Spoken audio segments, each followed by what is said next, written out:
Hey everyone, my name is Nathan Payne. Welcome back to another episode of Blu Ocean Crypto.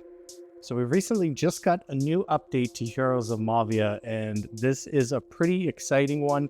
They fixed a couple key bugs, which were really important to get fixed, but there was also a surprise edition with new level rewards. So I want to go through all the details on that. I know a lot of people in the community have been asking a fair bit of questions because they kind of just release features and let us figure it out for the most part, which I really like, actually. It makes it more fun. But I'm going to go through all of that and talk about the update as well as what they fixed. So without further ado, let's jump right in. I want to play. Okay, so now that we're in game, you guys I'm sure have all seen this. We're now greeted with this new pop-up. Talks about gameplay earning boosts to promote new players, grow the economy, enhance values for all. Earnings have been increased by as much as 30%. So just a little bit more details on this. It's basically for the first 7 HQ levels.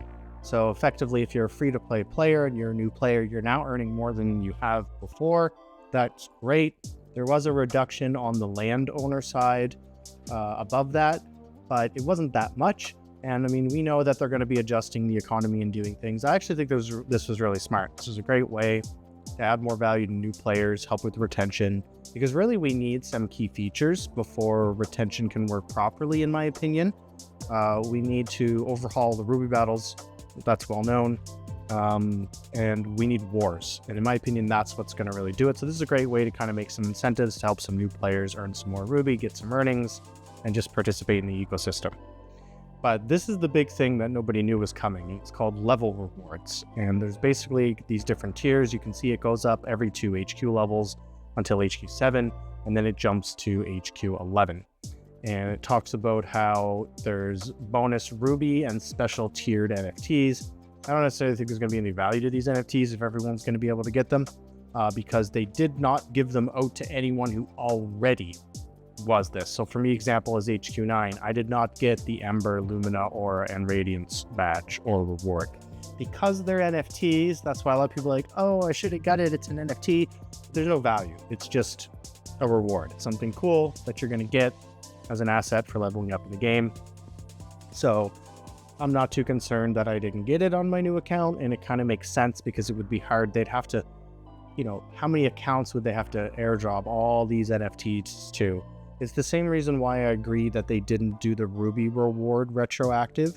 Think about how much Ruby they would have had to mint just to give out to tons of players. And then how did they decide who gets it? Would you had to have played in the last week or month or whatever? So it just makes sense. Do this moving forward for new players. That's great. They talk a little bit about the marketplace and the exchange. So that's great. We already knew about that. But if we actually go into the bulletin board, we can see over here in the patch notes, in the update log rather. So it talks about the Ruby reward based on HQ level. That's the leveling rewards, the what's new pop-up. But most importantly, they fixed the zoom bug issue. So when you would zoom in and the screen would skip. Now it's very difficult because the way that you're doing multi-tap and there's a screen zoom, and it's understandable that there's an issue with that, or there was, but I'm just super glad that it's been fixed.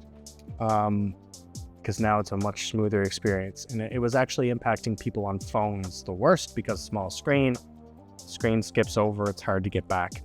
They talked about minor bugs in the marketplace and overall optimization and game stability. We have been hearing about less crashes and issues overall, so that's great.